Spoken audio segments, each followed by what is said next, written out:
Hey guys, all right, what a great song. Thanks to my good friend Johnny E over at Torn Sage Studios for the intro music and more. Check him out and go find Torn Sage on YouTube. Welcome aboard, you guys. Thanks for tuning in. Like, subscribe.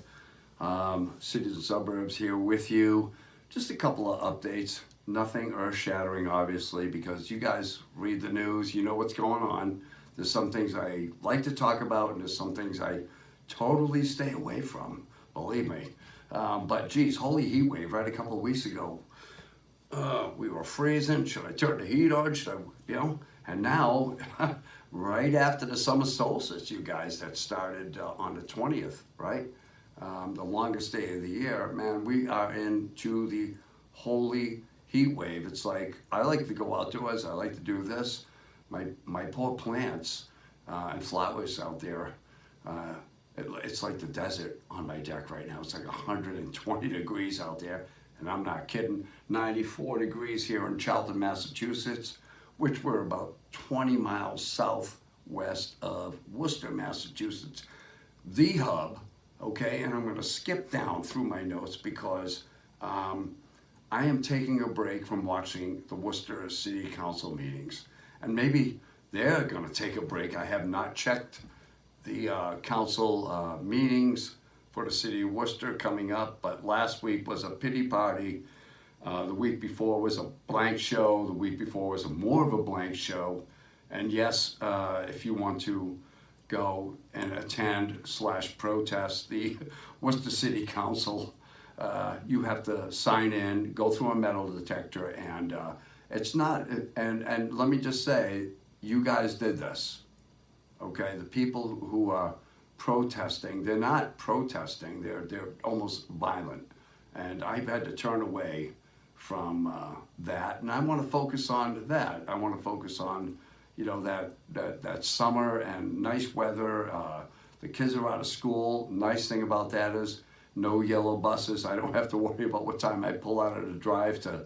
I'm not going to get stuck behind someone or a yellow bus, by the way, if I don't pull out at 7:59.8 seconds, because that is the difference, and you guys know it, right? Got to beat the buses. But all those families, all these kids, they work hard, and what was good this year is most of the school districts throughout the Commonwealth finished when they should. There weren't excessive snow days and things like that. So good, go have fun, come on back safely. Mom and Dad, you guys make sure of that, please. 50 years of Jaws, Steven Spielberg, right?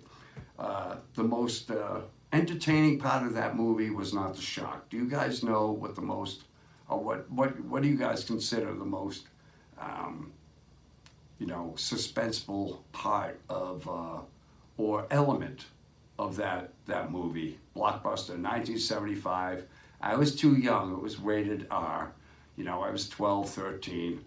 But I do remember my sister and my cousin sneaking in at the Webster Square cinemas because they could dress up and they were young, they were good looking. Yeah, they passed for 18, and I remember that. I don't know if they do, but nonetheless, yeah, it was a blockbuster movie, and filmed in the fictitious town of Amityville, which is Martha's Vineyard, somewhere down the Cape.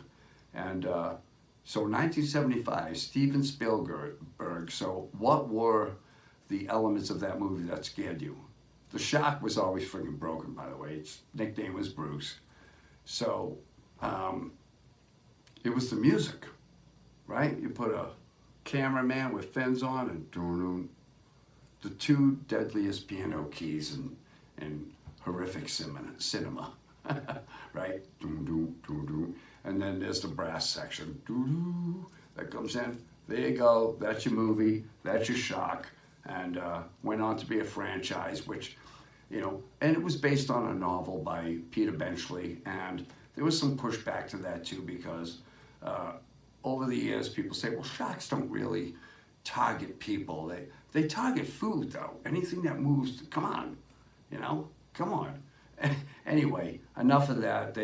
So Spielberg had no intention of demonizing a shark as the, every time you go into the water. I had a hard time going into the water, just swimming in a lake or in Millbury, Doherty Pond. I mean, it was, you went into the pond over your water, and you think about that movie, you're out of there. It was Freddie Prinze back in the day when he was alive, and actor with Chico and the Man with Eddie Albert. Check it out, I'm dating myself, but Freddie Prinze said on, I think it was Johnny Carson on one of the shows way back then, said, "I'm afraid to drink a glass of water, man." I don't think he was really, there was no untruths about that. There was really, that's the way he felt. So, yeah, so taking a break from that, nice drive the other day to Yankee Candle. Okay, that's out here in South Deerfield, Mass. And you take Route 9 and you go through all these different routes and you get into Deerfield, Mass, which is really a very historic part of the state of Massachusetts. Deerfield has a lot of history in terms of the Europeans settling those areas, and of course the King Philip's War that torched them all, and probably rightfully so, but nonetheless it left a lot of history in the town of Deerfield. But you go through a town of Ware, Massachusetts. Now, not W-H-E-R-E, not where am I, W-A-R-E, but it was really based, the town was named after the believed that the indigenous people of the United States back then, or America, which is now, wasn't called that then, but a Weir is W-E-I-R. Now I saw that on a mill. I said, well, what is that? So, well, that was the indigenous people's spelling and name for the Ware River. And a Weir is actually a structure that slows the water down, so the water can go over it and it traps the fish, right? And so the indigenous people would build weirs, and it wasn't a dam. A dam kind of blocks the water, and so I just looked this up. I said, what is W-E-I-R? And so, and you're probably going that home saying, yep, Ken, I already knew that. Well, now I know it, and I think it's really interesting. But, and so Ware was changed to W-A-R-E in the late 1800s. And believe it or not, Ware was a producer of cotton and denim and other apparel products. And but slowly, as the manufacturing in the United States declined, okay, it left these towns, as I look at them, as a skeleton. I drive through Ware, it's nice, it's got a nice main street, which it could be maybe a RFD, okay, you got the brick buildings, you got a lot of history there. So, if Hollywood's looking to film a movie, even if, if it was part of The Walking Dead when the governor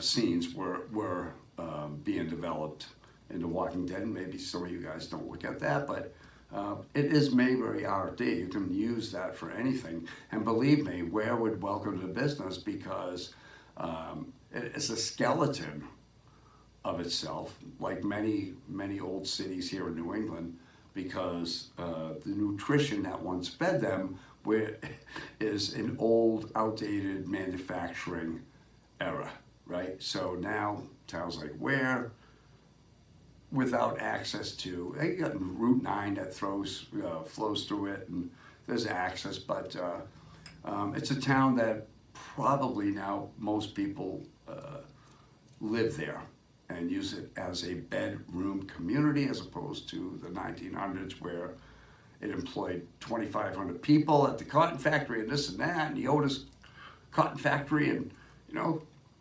just using it as an example. But I look when I drive through places and I say, wow, but it also has a 5.2 unemployment rate, right? The state right now is at April 2025, the unemployment rate is about 4.6, which is up, you guys. It's up, okay? So let's talk about up. So we got a lot of problems. The United States do. I don't know how they, will affect us directly, but I think it will, because I've seen gas prices going up. And what happened over the weekend with the United States and its bunker busting with Iran, and that's another show, believe me. No country should have a nuclear weapon, by the way, okay? It's crazy, and I can understand maybe it was an overreach, a knee-jerk reaction, but or show of force, but the current presidential administration chose this weekend to, basically take out the nuclear infrastructure of Iran.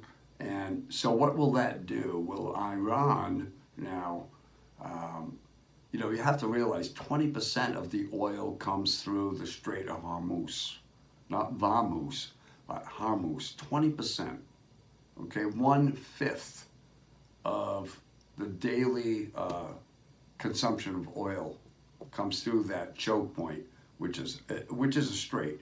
And I just want to, it is a choke point, and I just want to make sure I have this right, and it is the Strait of Hormuz, all right? And I'm probably saying it incorrectly, and I apologize for that, but it's in between the Persian Gulf, the Gulf of Oman, and drains into the Arabian Sea, and it's a major transporter of a conduit, if you will, for Iran, Kuwait, all those oil-producing, energy-producing nations in the Middle East to get their oil out. Now, there was talk today, well, will Iran, because a big portion of that sits right in that little peninsula, if you will, right there in Iran, the sweet spot of southern Iran. And would they close it? They've done it before, they've threatened to, but that isn't in their best interest either, because Iran is a major supplier of, say, energy exports to China. Okay, they wouldn't like that so much, okay? Russia wouldn't hurt so much because they're a major exporter. They'd pick up business if Iran did that.